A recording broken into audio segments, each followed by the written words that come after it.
Hello and welcome to my channel. I hope you enjoy this story. I'm going to try and upload a new story each day. The Wretched Braiding's Wax Museum. Holly Arnold stood at the ferry dock, the briny wind of the Solent whipping her auburn hair across her face. She had grown up on the Isle of Wight, but had left for university and never looked back. Now, after 10 years, she found herself returning for an assignment that both intrigued and unsettled her.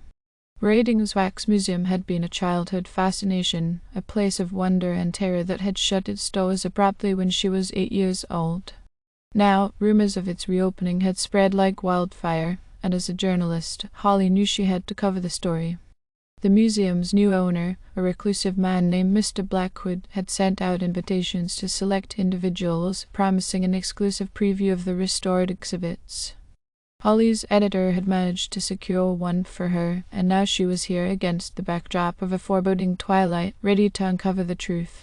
The museum loomed ahead, a Gothic relic nestled among the rolling hills of Braiding. It looked much the same as it did in her memories, its stone facade grim and imposing. Holly couldn't shake the feeling that the museum itself was alive, breathing, and watching her every step. As she entered the museum, the heavy wooden doors creaked ominously, and the air inside was musty and cold. The interior was dimly lit by flickering lanterns casting eerie shadows that danced along the walls. Holly's footsteps echoed as she walked through the grand entrance hall, her eyes adjusting to the gloom. "Welcome, Miss Arnold," a voice said from the darkness. Holly jumped, her heart pounding. A tall figure emerged from the shadows, a man with pale skin, slicked back black hair, and piercing blue eyes.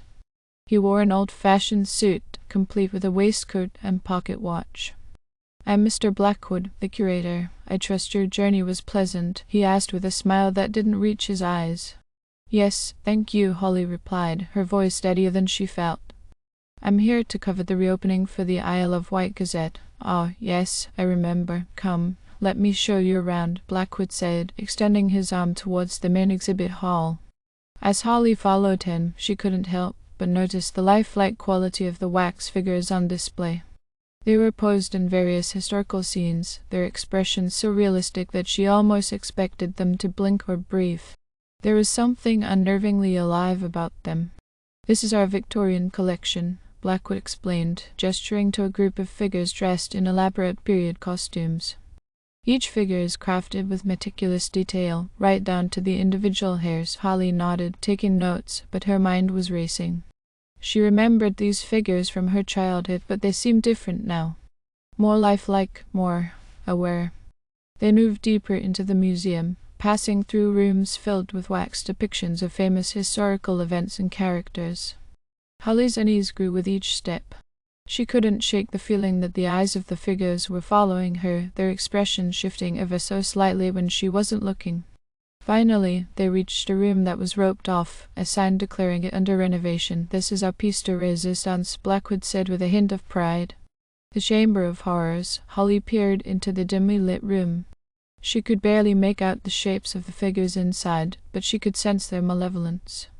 There was a palpable darkness that seemed to seep from the room, sending a chill down her spine. "Why is it closed?" she asked, her curiosity piqued. "We are still working on some enhancements," Blackwood replied with a cryptic smile. "But soon it will be ready for the public." They continued the tour, but Holly's mind kept drifting back to the Chamber of Horrors. What enhancements was Blackwood referring to? And why did she feel such an overwhelming sense of dread?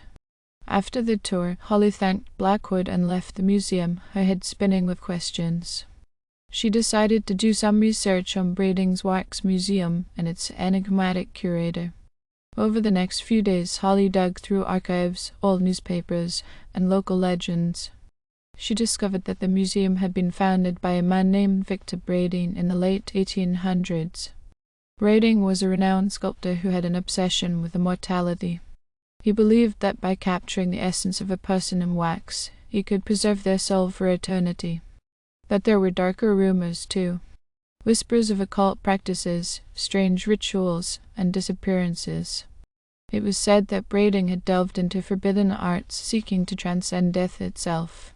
The museum's sudden closure had coincided with Braiding's mysterious disappearance, and many believed he had met a gruesome end. As Holly delved deeper, she uncovered a chilling connection between Brading and Blackwood. Victor Brading had a protege, a young artist named Edgar Blackwood, who vanished around the same time as his mentor. Holly realized with a shock that Mr. Blackwood might be far older than he appeared, and his intentions for the museum might be far more sinister than mere restoration. Determined to uncover the truth, Holly returned to the museum after hours, equipped with a flashlight and her camera. She slipped through a side entrance she had noticed earlier and made her way to the Chamber of Horrors. The room was even more terrifying up close. The figures inside depicted gruesome scenes of torture and death, their expressions twisted in agony. Holly's heart pounded as she moved among them, her flashlight casting eerie shadows. She reached the center of the room and found a large, ornate mirror covered with a black cloth. She pulled the cloth away, revealing an intricate frame adorned with strange symbols. The surface of the mirror was dark and cloudy, as if it were hiding something. Suddenly, the door to the room slammed shut and Holly's flashlight flickered and died. She was plunged into darkness, her breath coming in rapid gasps. "Miss Arnold," Blackwood's voice echoed through the chamber. "I see you have found our secret." Holly spun around, trying to locate the source of his voice. She felt a cold hand grip her shoulder, and she screamed, tearing herself free and stumbling backwards. "Your curiosity will be your undoing," Blackwood hissed. "The museum is not just a collection of wax figures. It is a gateway, a conduit for the spirits trapped within." Holly felt the chill run down her spine. "What do you mean?" Blackwood stepped into the dim light, his eyes glowing with an unnatural light. "Victor Brading discovered the secret to eternal life, but it came at a cost. The souls of the innocent must be sacrificed. Their essence is trapped in the wax. Over the years, I have perfected his work. The museum is a prison for those souls, and their anguish fuels my power." Holly backed away, her mind racing. "You are insane. Am I?" Blackwood sneered. "You have seen the figures move, haven't you? They are not just wax, they are alive, and they hunger for release." Holly's heart pounded as she tried to find a way out. She remembered the mirror and the symbols that adorned its frame. Desperate, she moved towards it, hoping it might hold the key to escaping. Blackwood lunged at her, but Holly grabbed a nearby candlestick and swung it at him, knocking him to the ground. She turned to the mirror, tracing the symbols with her fingers, trying to remember the arcane knowledge she had come across in her research. As she completed the sequence, the mirror began to glow, its surface rippling like water. A cold wind swept through the room, and Holly could hear the anguished cries of the trapped souls. "Ah!" Blackwood screamed, staggering to his feet. "You don't know what you're doing." Holly ignored him, focusing on the mirror. She felt a surge of energy as the portal began to open, and the room was filled with a blinding light. When the light faded, Holly found herself standing in a vast, dark void. She could see the trapped souls, their faces twisted in agony, reaching after her. She knew she had to help them, to free them from their torment. Summoning all her courage, Holly reached out to the souls, her touch filling them with warmth and light. One by one, they were released from their bondage, their expressions softening as they were freed. But Blackwood was not defeated yet. He appeared before her, his form shifting and flickering, his eyes burning with hatred. "You cannot stop me," he snarled. "I'm eternal." Holly felt a surge of fear, but she stood her ground. "No, you're not. Your power comes from their suffering. Without them, you are nothing." With a final burst of energy, Holly focused on the mirror, channeling all her strength into breaking the connection between Blackwood and the trapped souls. The mirror shattered, and the void was filled with a brilliant light. When the light faded, Holly found herself back in the museum, the wax figures now lifeless and still. Blackwood was gone, his power broken, and the museum was silent. Holly took a deep breath, her heart still pounding. She had done it. She had freed the souls and defeated the evil that had plagued the museum for so long. As she left the museum, the first rays of dawn breaking over the horizon, Holly felt a sense of peace. She knew that the spirits of the past could finally rest, and the Isle of Wight was safe once more. But she also knew that she would never forget the horrors she had faced, and the darkness that still lingered in the shadows of Brading's Wax Museum. She resolved to write the story, not just as a piece for the Gazette, but as a warning to others about the dangers that lurk in the pursuit of immortality and the abuse of arcane knowledge. Epilogue: The Whisper of Shadows. Months passed, and the Isle of Wight settled back into its quiet rhythm. Brading's Wax Museum was permanently closed, its doors sealed, and its windows boarded up. The townspeople whispered about the strange events that had transpired, but none dared to venture near the accursed place.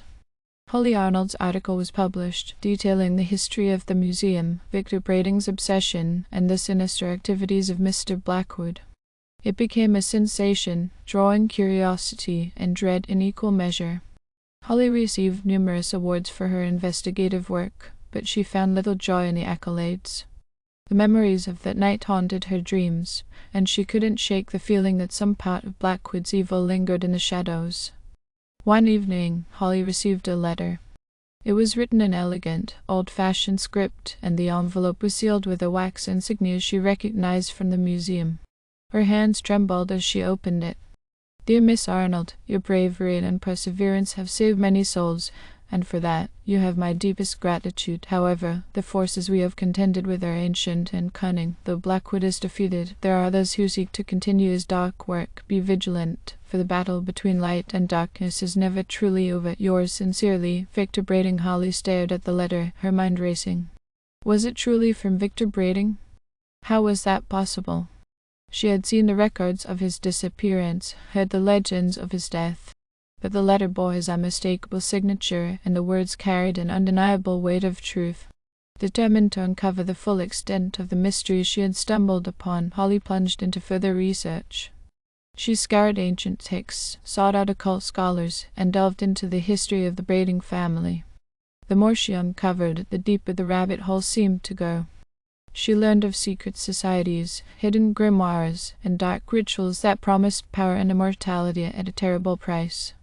She discovered that Blackwood was but one of many who had walked the path of darkness, each leaving a trail of suffering and death in their wake.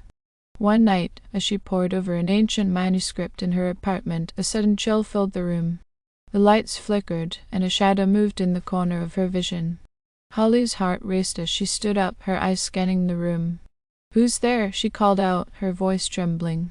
There was no answer, only the oppressive silence and the creeping darkness. Holly's eyes fell on the mirror across the room, its surface shimmering unnaturally. She approached it cautiously, her reflection staring back at her with an intensity that sent shivers down her spine. As she reached out to touch the mirror, her reflection's hand moved out of sync with hers, and a voice echoed in her mind.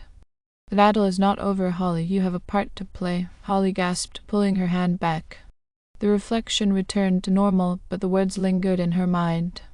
She realized that her journey was far from over. The knowledge she had gained, the secrets she had uncovered, they were not just for her protection, but for the protection of all. She knew she had to continue her fight against the darkness, to uncover the hidden threats and expose those who sought to wield forbidden power.